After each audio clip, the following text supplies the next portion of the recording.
Jemput rezeki, tapi rasa-rasanya judul ini yang lebih tepat. Wanita dirindukan surga. Mau dirindukan surga, Ibu? Apalagi ibu-ibu ini yang depan saya yang sudah muka-muka sakaratil maut. Mau? 4 aja syaratnya, Bu. Catat. Ini oleh-oleh pulang pengajian. Ada ibu-ibu di Makassar pulang pengajian tidak ada oleh-olehnya. Saya tanya, gimana pengajiannya? Alhamdulillah, hebat.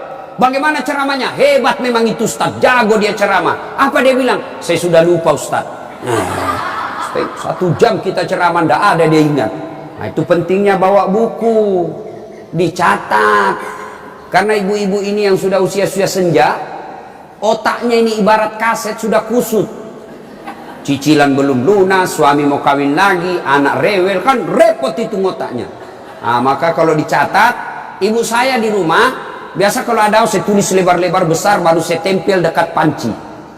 Kenapa? Karena panci paling sering dikunjungi, atau cermin. Nah, itu ibu catatannya tempel di cermin nanti itu, Bu. Suruh anaknya ketik baik-baik, rapi, tempel di cermin supaya selalu diingat. Ini 4 aja syaratnya ibu dirindukan surga. Tidak ada hadis mengatakan laki-laki dirindukan surga. 1, kata Nabi, aqimis salah, dirikan sholat. Bingung saya, kenapa ini dikhususkan perempuan dirikan sholat kalau mau dirindukan surga? Oh, usut punya usut, ternyata perempuan memang paling sering lalai dalam sholat. Kapan Ustaz? 1, selesai haid. Tuh kalau iman tidak baik, bisa haidnya 4 hari, dia tambah bonus 2 hari. Ya kan? Iya. Dia bilang suaminya, biasanya haid cuma 4 hari. Ini sudah hari ke-6 kok belum sholat? Belum bersih. Iya toh? Dia bilang suaminya, bohong, masih ada sedikit-sedikit. Dia lagi suaminya, serius loh? Apa serius? Saya kasih lihat kau. Iya toh? Nipu diri sendiri. Malah dia nanya sama saya, Ustadz, katanya kalau selesai haid subuh baru mulai sholat. Subuh kesiangan. Dia sudah, besok lagi saya sholat. Tidak boleh. Duhur bersih, duhur sholat. Isya bersih, ibu nih sudah maghrib, begitu mandi, rasa-rasanya saya sudah bersih. Jam 10 malam bersih, wajib mandi junub. Selesai sholat, tidak boleh nunggu isya subuh. Ini yang banyak ini, isya. Padahal sudah bersih malamnya, dia cek, sudah bersih nih. Jam 10, sudah bersih. Mandi, sholat, meskipun sudah jam 11 malam. Ya? Apalagi? Nipas. Ini banyak yang salah paham nipas. Katanya nipas harus 40 hari. Siapa yang bilang?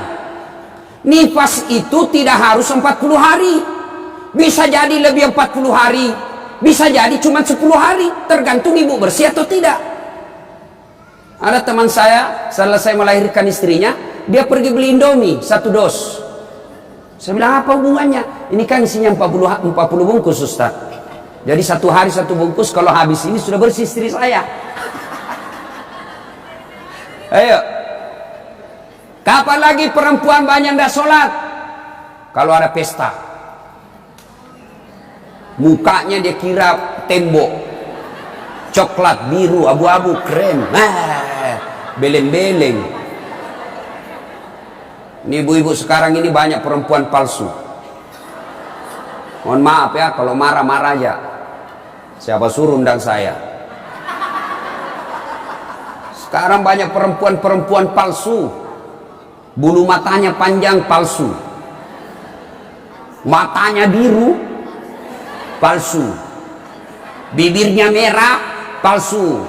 Pipinya biru, palsu. Alisnya tebal, palsu. Pantatnya gabus. Iya toh? Bu, ada kenalan saya, orang kaya.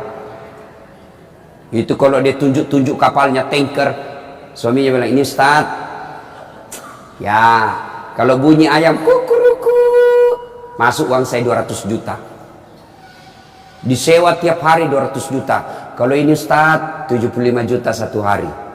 Istrinya Bu, tidak bisa, tidak yakin orang dia istri orang kaya. Sederhana pakaiannya. Akhirnya apa? Semua orang kalau lewat, orang kagum. Tahu enggak? Orang kaya loh itu. Sederhana pakaiannya. Tidak glamor. Orang jadi teladan. Kenapa? Dia kaya tapi tidak macam-macam pakaiannya. Orang senang lihat. Ini sudah tidak kaya, tidak terkenal. Gede, ganyang. Kayak sudah tabrak tiang listrik. Beleng-beleng. Tahu beleng-beleng? Dongo. Tahu dongo?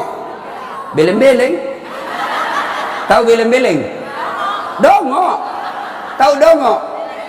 Beleng-beleng. Beleng-beleng itu Rocky Gerung bilang dungu. Dungu atau oon. Tahu oon? Es krim ditiup. Tuh beleng-beleng itu. Tuh, banyak perempuan tidak sholat gara-gara make up. Hah? Make up. Nah. Make up. Shadow. Eyeshadow. Oh, malah ada model baru saya lihat Ibu. Dikasih lebih lagi putih-putih di sininya. Apa bedanya sama belek? Ayo. Sekarang ini kita dibodoh-bodohi sama artis. Memangnya artis idola kalian? Yuk, ada lagi yang lebih beleng-beleng. Dikasih lebih lagi halusnya sini nih. Ada lebihnya sedikit naik, gini modelnya. Saya bilang, kenapa lagi dikasih lebih? Dia bilang, seperti artis Korea. Artis Korea baru sudah pensiun. Apa ini dibodoh-bodohi sama make up?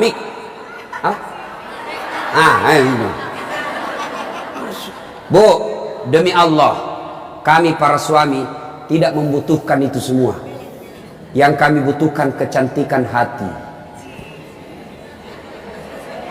Ini cantik-cantik, memang cantik, tapi bukan untuk nyenangin suami. Tapi giliran mau tidur,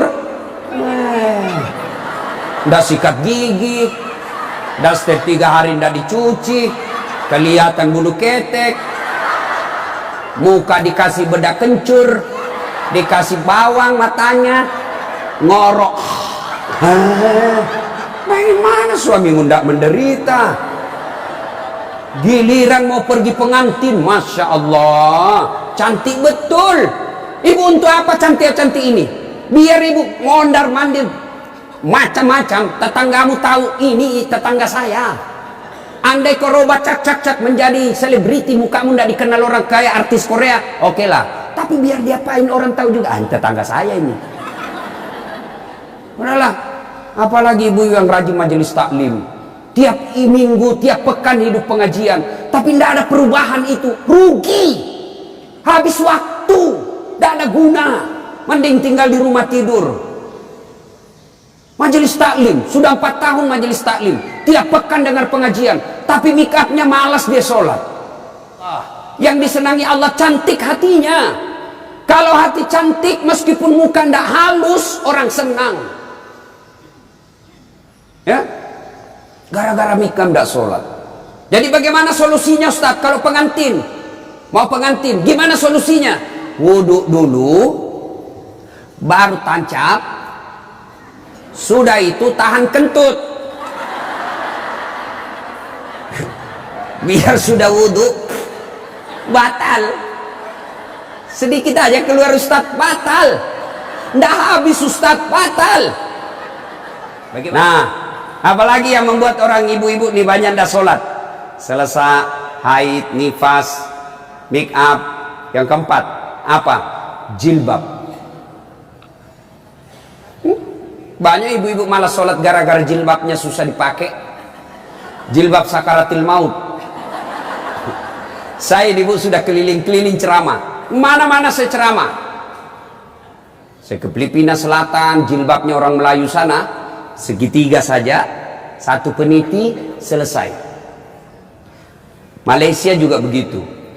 Saudi malah satu lubang masuk, selesai. Tapi coba lihat jilbabnya ibu Indonesia, ngeri bu. Ada kayak ada talinya 2 meter, diikat-ikat, disimpan di lehernya. Itu diikat lehernya, lalu dikasih kembang. Sudah tidak bisa goyang itu lehernya. Nah, ya toh, 3 lapis. Ini penutup kepalanya 3 lapis. Ada kuningnya, abu-abu, coklat. Dikasih mereng lagi sedikit. Coba. Lalu ada kayak pohon di belakang. Biasa kalau ada pengantin. Gimana caranya dia pakai ini ya? Nah, sudah diikat lehernya, pakai pula rok yang sempit. Rok sempit. Jalanlah dia bilang suaminya, buru-buru bu, katanya, tunggu sebentar pak. Beleng-beleng. Beleng-beleng. Coba kalau lebar, kan enak lari dikejar anjing.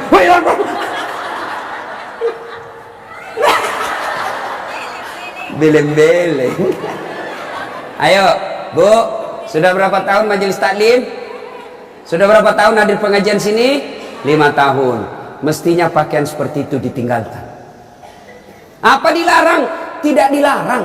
Cuma kalau gara-gara itu tidak sholat, hancur ibu. Pergi pengantin, make upnya luar biasa, jilbabnya susah. Tiba waktu sholat, dia bilang suaminya, bu, ini sudah mau hampir asar, kok belum sholat duhur? Kok pergi sholat? Sadar loh pak. Ya saya sadar, saya suruh kok sholat. Sadar loh pak. Ya saya sadar, ya saya suruh sholat. Tapi sholat, apa kata? Kau tidak lihat ini jilbab saya? Ini 2 jam. Beleng-beleng. Ayo, sudahlah, bu. Apa yang saya sampaikan ibu pasti iyakan. Perempuan cantik, tidak terlalu cantik, tapi dia kaya, istri bangsawan ya, populer, tapi pakaiannya sederhana, itu yang jadi orang senang. Coba kan? Dia sudah kaya, cantik, banyak duitnya, terkenal, tinggi sekolahnya, tapi pakaiannya seadanya. Masya Allah, orang semua jadikan teladan. Nah, coba lihat itu nak, itu ibu kaya loh, terkenal, banyak duitnya, tinggi sekolahnya, tapi lihat nak, pakaiannya sederhana. Nah, saya mau ke seperti itu nanti nak. Coba lihat, apa Khadijah terkenal dengan jilbabnya yang mewah? Apa Aisyah terkenal dengan lipstiknya yang banyak? Enggak kan? Tapi karena apa? Karena akhlak. Ngapain kita cantik-cantik, akhlak kita jelek? Daripada beli make up 700.000 per bulan, ibu sudah 60 tahun, yuk lebih baik beli lipstik palsu harga 10.000, 690.000, nih bawa ke masjid, itu tabungan akhiratmu. Ada sekali jalan 1 juta nempel, daripada itu 1 juta ada lebih gila. Apa itu? Saya pernah lewat di Makassar, salon gambar jari-jari begini. Saya tanya sopirku, apa itu? Ini salon Ustaz. Salon apa? Ibu-ibu gunting-gunting kuku. Apa namanya bu? Dia tahu semua ini. Apaan? 25.000 satu jari, berarti 10 jari 250.000. Apa lebih tidak enak itu 250.000 kau tabung untuk akhiratmu dikubur? 250.000 hanya untuk potong kuku. Lipstick 20.000, eyeshadow 70.000, ini alis 70.000. Sudah berapa habis duit kita ya? Dengar ini yang suka cukur-cukur alis. Laknat Allah, kata Nabi, bagi mereka yang mencabut dan mencukur alisnya. Tuh, tidak usah baku lihat ibu. Boleh gambar alis, boleh, tapi jangan pakai tato. Ini tato alisnya, tak haram itu bu. Mau gambar alis silahkan, pakai pensil celak. Tidak ada pensil celah Ustaz, cari krayonnya anak.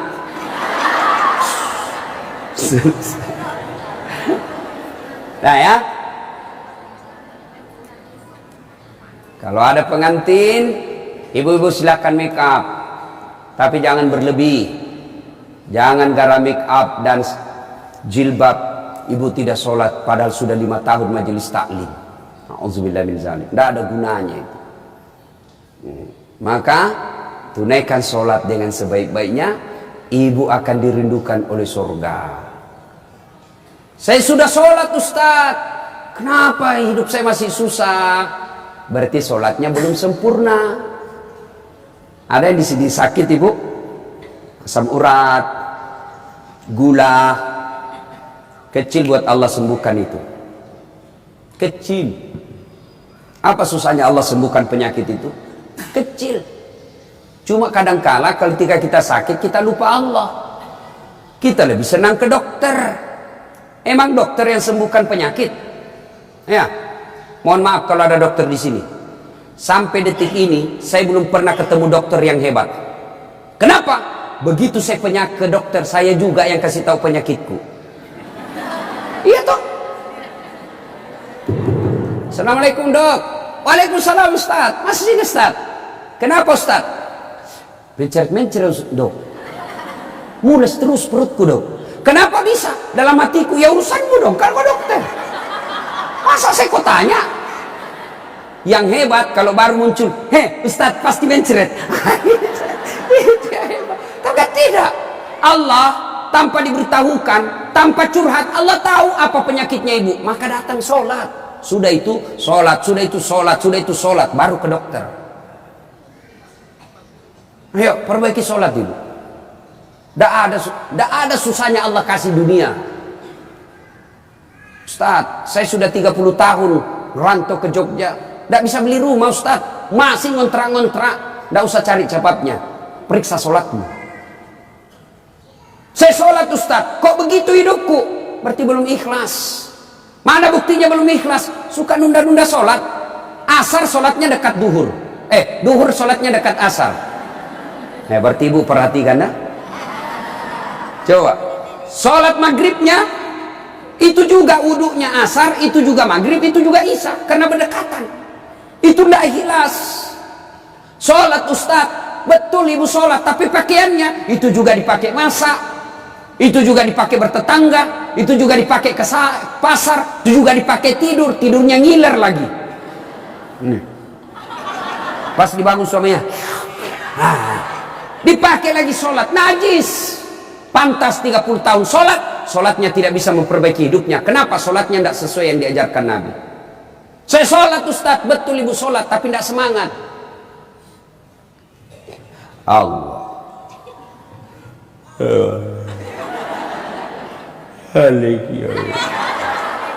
Iya kena.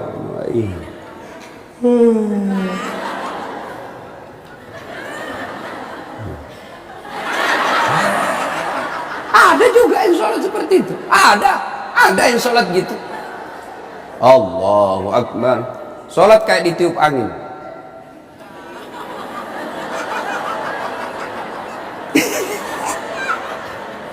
Ayo, ada juga yang sholat semangat.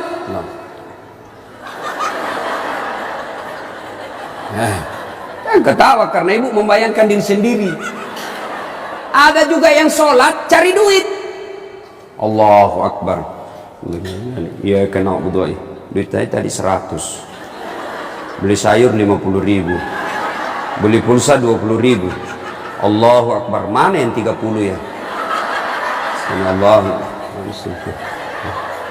Selamat. Oh di bawah sadar lah. Sepanjang sholat cari duit. Apalagi ibu sholat sambil masak. Canggih betul ini. Allahu Akbar. Tiba-tiba bau hangus. Allahu Akbar. Pantas 30 tahun sholat. Maka majelis taklim yang baik, majelis taklim yang faedah, majelis taklim yang manfaat, ada perubahan setelah dia ikut majelis taklim. Mungkin sebelum majelis taklim seperti itu sholatnya, pulang majelis taklim tidak seperti itu lagi. Ada perubahan. Ya. Karena juga itu majelis taklim saya lihat lomba baju seragam. Malah ada yang curhat sama saya, Ustadz, bubar saya majelis taklim Ustadz. Kenapa? Belum lunas seragam kita, ada lagi yang baru. Itu. Padahal yang mau beli seragam ini ya pengurusnya hanya 5 orang aja, ya, yang kaya-kaya. Ini aja yang berdiskusi 5 orang. Jelek mulai kabur, ini ada nih yang baru, ganti lagi. Orang belum lunas diganti lagi. Majelis taklim yang baik bukan yang banyak seragamnya, tapi yang tambah ilmunya, tambah akhlaknya. Itu yang baik. Ya, perbaiki sholat. Bu ya, Bu. Sholatullah Mullah ala toha Sholatullah salamullah ala yasin habibillah. Biasanya kalau saya ceramah ada air di samping saya, cari-cari ini dilupa ini panitia. Satu ya, nanti Bu sholat, maka halo ibu ndak usah cemas kalau anaknya ndak tahu bahasa Inggris. Ibu ndak usah cemas kalau anaknya ndak tahu bahasa Korea. Ibu ndak usah cemas kalau anaknya ndak punya kerja, pengangguran. Ndak usah cemas. Yang ibu cemaskan kalau anaknya sudah mau dilamar masih tidak sholat. Itu yang ibu perlu cemaskan. Ya, kan ibu-ibu sekarang hebat betul anaknya Ustaz. Kenapa? Tuh masih SD sudah pintar bahasa Inggris. Apa hebatnya? Banyak yang begitu. Nggak percaya? Ibu ke Inggris. Demi Allah, Bu, anak-anak di sana baru belajar bicara pakai bahasa Inggris. Apa yang hebat? Banyak yang begitu. Yang hebat anaknya ibu, sampean punya anak, panjenengan punya anak, pergi majelis taklim, pergi ke pasar, anaknya yang masih SMA nelpon ibunya, matur nuwun Bu, ini sudah duhur, Bu sudah sholat enggak? Ibu sudah kaya itu. Asar lagi nelpon lagi anaknya, Mak, lagi di mana Mak? Masih di tempat kajian Nak, masih di tempat arisan. Mak, ini sudah asar, jangan sampai ibu sibuk ngurus arisan lupa sholat. Itu anakmu yang kaya. Pernah di SMS begitu anaknya Bu? Pernah? Paling di SMS, Mak kirimi pulsa. Maka ibu dari kecil anak-anak diperkenalkan sholat, ya. Mau dirindukan surga, syarat pertama aqimis sholat, dirikan sholat. Tidak cukup yang 5 waktu, tambah sunnah. Sunnah apa Ustadz? Yang sederhana. 1, sholat sunnah duha. Ibu-ibu, ada enggak di sini yang punya tanah 1 juta hektar? Anda usah 1 juta. 100 hektar ada di sini Bu? Ada? Enggak ada. Tapi ibu mau enggak punya harta lebih dari 100 hektar? Lebih dari 1 provinsi. Mau? Itulah sholat sunat fajar. Ayo, 2 rakaat sebelum ibu sholat subuh. Itu nanti ketika ditimbang kata Nabi, yang 2 rakaat ini lebih berat 2 rakaat ketimbang dunia dan isinya. Tuh sholat duha, sholat fajar. 2 rakaat. 2 rakaat saja Bu. 2. Coba. Sudah pagi-pagi, anak sudah pergi sekolah, suami sudah pada bekerja, pekerjaan rumah sudah tuntas, jam 8, jam 9, yuk sholat duha. Sholat duha. Bagaimana caranya? Sama sholat sunnah biasa, bedanya niat. Ini yang biasa ibu-ibu tanyakan, Ustaz apa niatnya? Bu, niat itu bukan bahasa mulut, niat itu bukan bahasa lisan, niat itu di sini. Usolli itu hanya ulama Melayu yang ngajarkan. Mau pakai boleh, tidak mau pakai sah. Coba lihat orang Arab kalau ibu pergi umroh. Coba lihat umumnya orang Arab. Jalan berdiri langsung Allahu Akbar. Iya toh? Kalau kita kan lama dulu ibu, loading.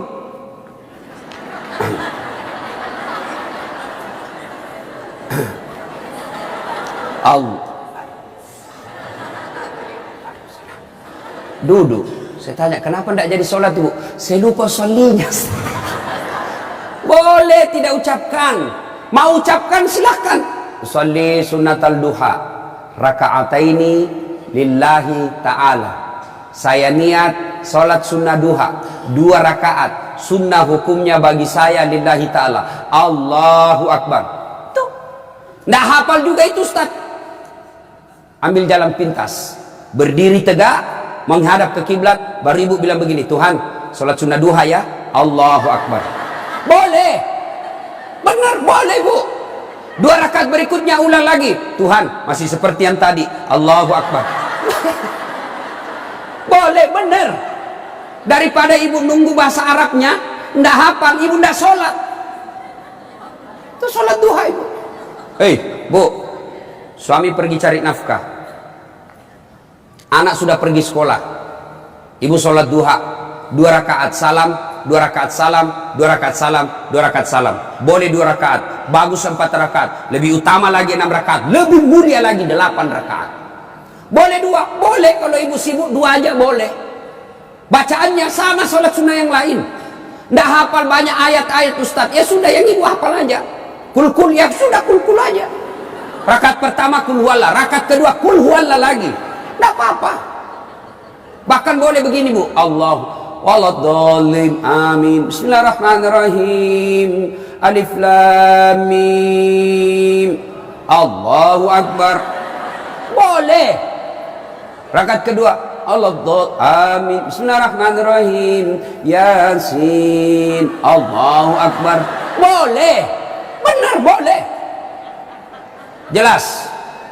Selesai sholat duha, ibu duduk menghadap kepada Allah, mengadu kepada Allah, ya Allah yang maha kaya, tiadalah datang rezeki tanpa pertolongan dan bantuan. Engkau yang mengatur rezeki suami saya. Suami saya datang pergi menjemput rezeki ya Allah. Jika rezeki suami saya masih di atas langit, turunkan ya Allah. Jika masih dalam tanah, munculkan ya Allah. Jika masih jauh, dekatkan. Jika masih sedikit, cukupkan. Dan yang lebih penting ya Allah, berkahkan. Doa tidak harus bahasa Arab. Banyak orang selesai sholat baca doa, tapi dia tidak tahu apa intinya doa. Doa itu tidak harus bahasa Arab. Nih rezeki saya, belum sholat duha ini sudah keluar, langsung 2, ada pula rotinya. Masya Allah ya. Coba bu, doa, dengar bu, doa tidak harus bahasa Arab. Doa itu kalau bahasa Bugisnya mapaletu, bahasa gaulnya curhat. Silahkan ibu curhat, bahasa hati, bukan bahasa Arab.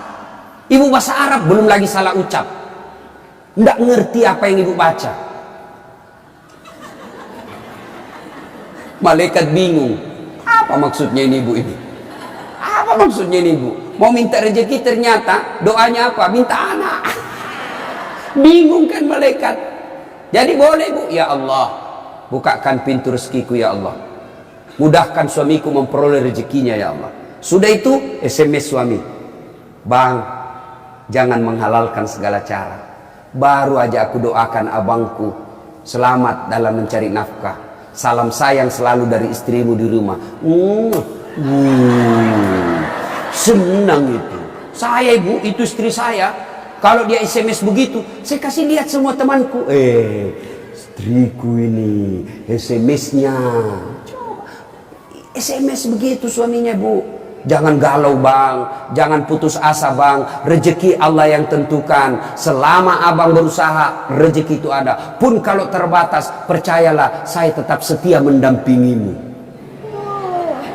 Pernah SMS begitu suaminya? Paling SMS-nya bang, jangan lupa singgah beli gas ya. Yuk, sholat duha. Saya banyak dosa Ustaz. Saya perempuan hijrah. Dulu banyak betul maksiat saya lakukan Ustaz. Masa muda saya suka gaul. Masa muda saya selalu ke tempat hiburan malam. Masa muda saya selalu maksiat. Allah jelaskan, wala tai'asu min rauhillah. Bu, jangan putus asa. Ibu jangan putus asa. Besar dosamu tapi ampunanku jadi lebih besar. Gimana caranya? Yuk sambut dengan sholat sunnah taubat. Gimana salat sunat taubat Ustaz? Sama salat tahajud, sama salat duha, cuma beda waktu, beda niat.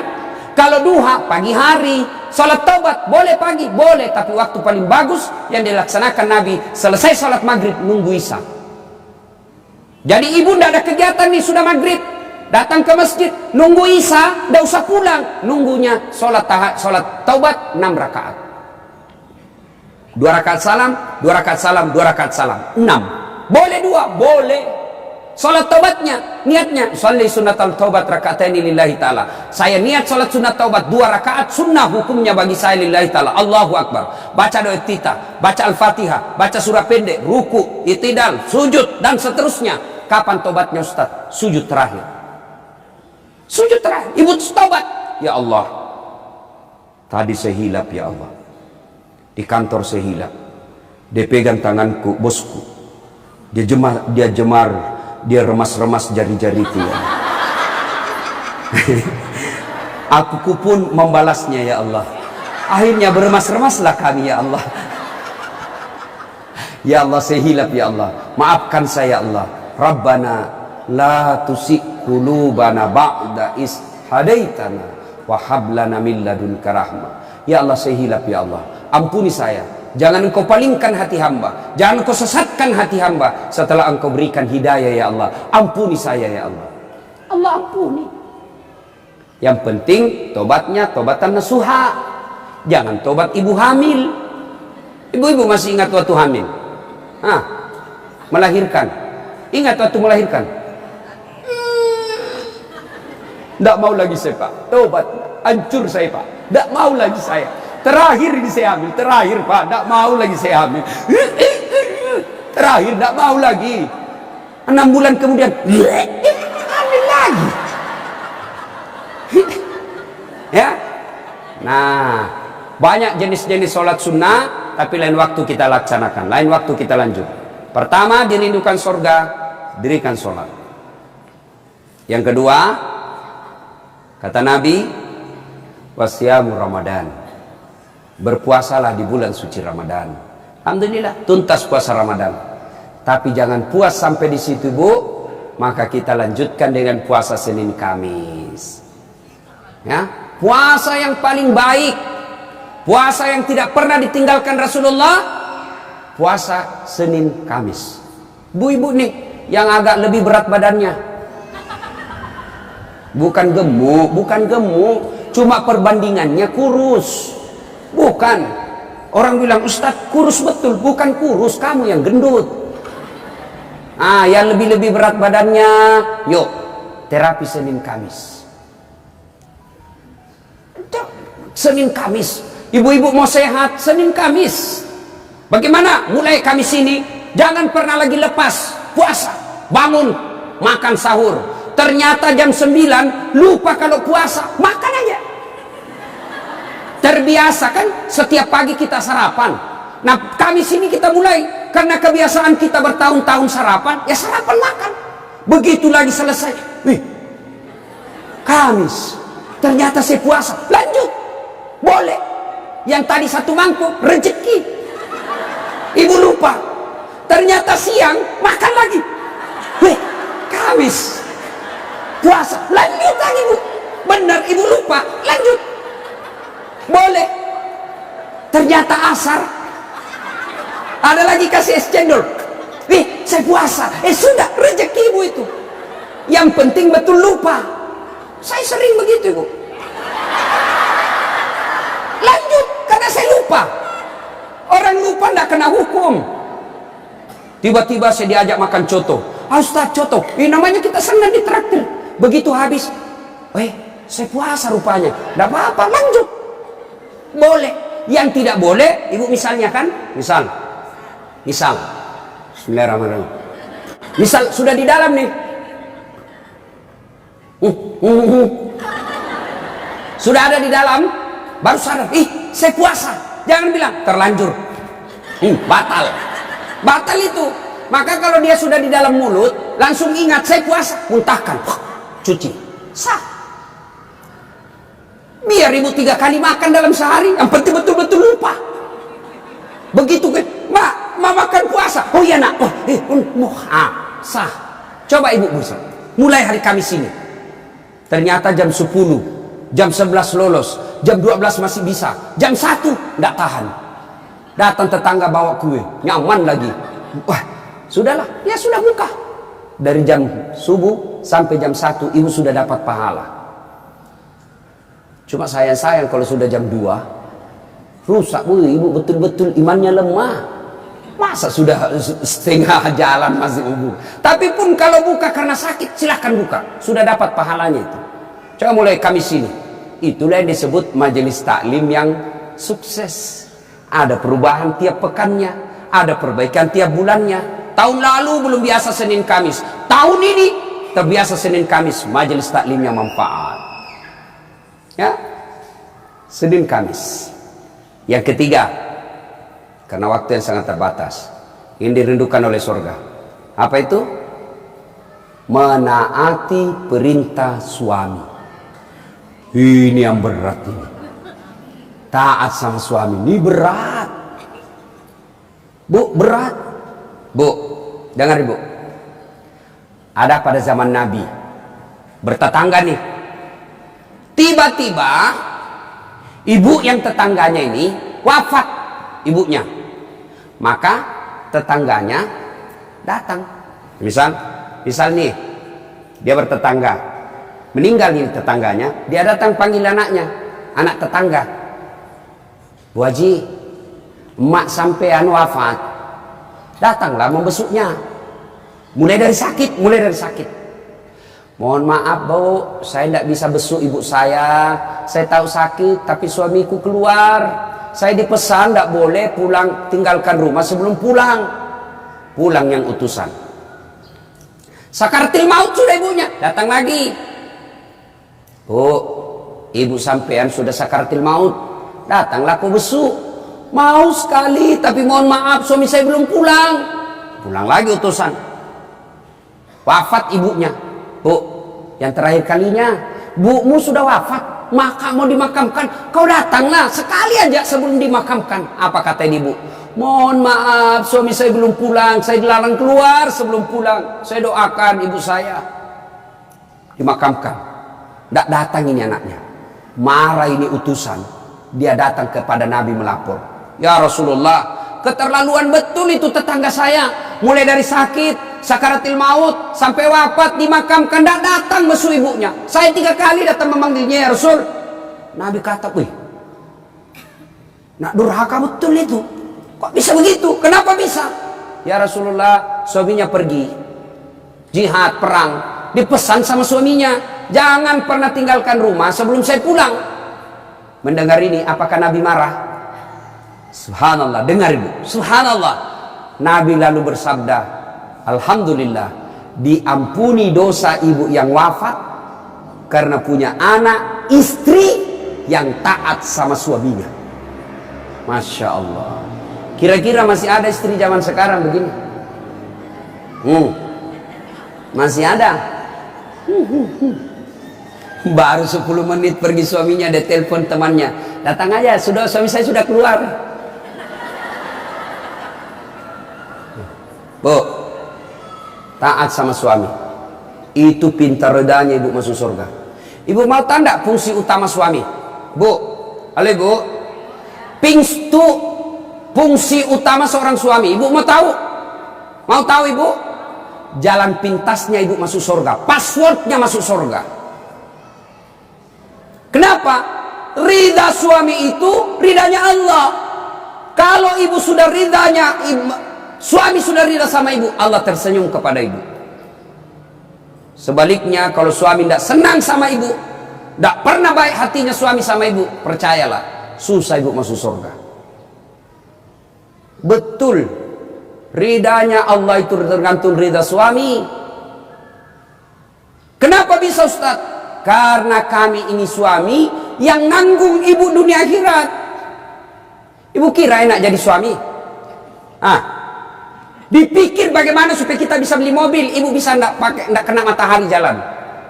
Kami pikir suami bagaimana supaya ibu bisa pakai baju baru tiap bulan, supaya saudaramu enggak menghina kamu.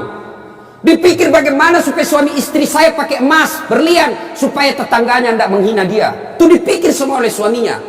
Mana ibu pernah pikir bagaimana supaya saya belikan suamiku berlian? Pernah ibu? Ayo. Bukan cuma di dunia, di akhirat pun ibu ditanggung oleh suami. Beruntunglah wanita Islam. Wanita Islam itu sebelum diperiksa semua amal-amalnya, sebelum diperiksa puasanya, diperiksa hajinya, ada 4 laki-laki yang harus menanggung dia. 4 laki-laki yang harus menanggung ibu. Siapa?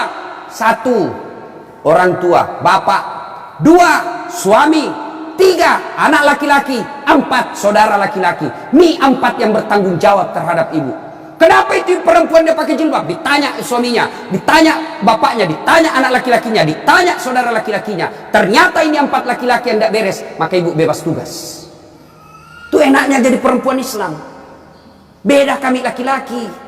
Biar kami sholat, ketua majelis ulama, hafal Quran, istrinya tidak pakai jilbab, istrinya tukang gosip, istrinya tidak puasa, istrinya tidak nutup aurat, istrinya tidak sholat. Demi Allah, ku ampusakum wa ahliku.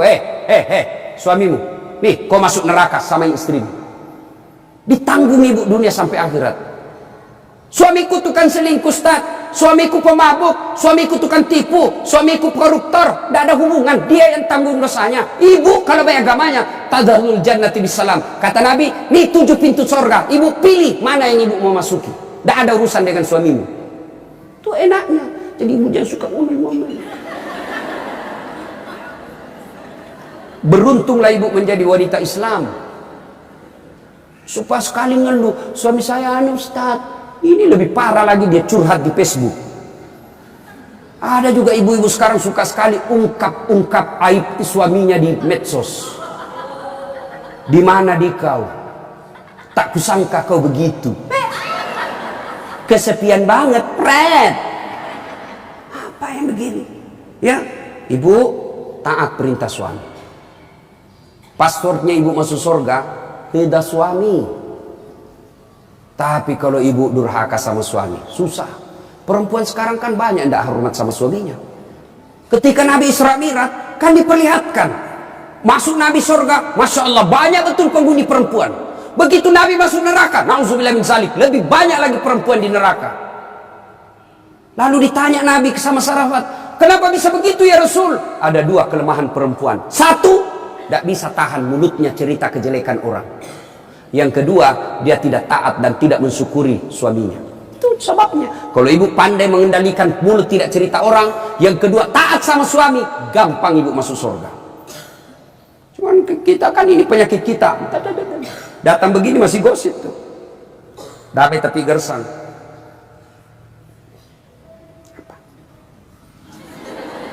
Apa?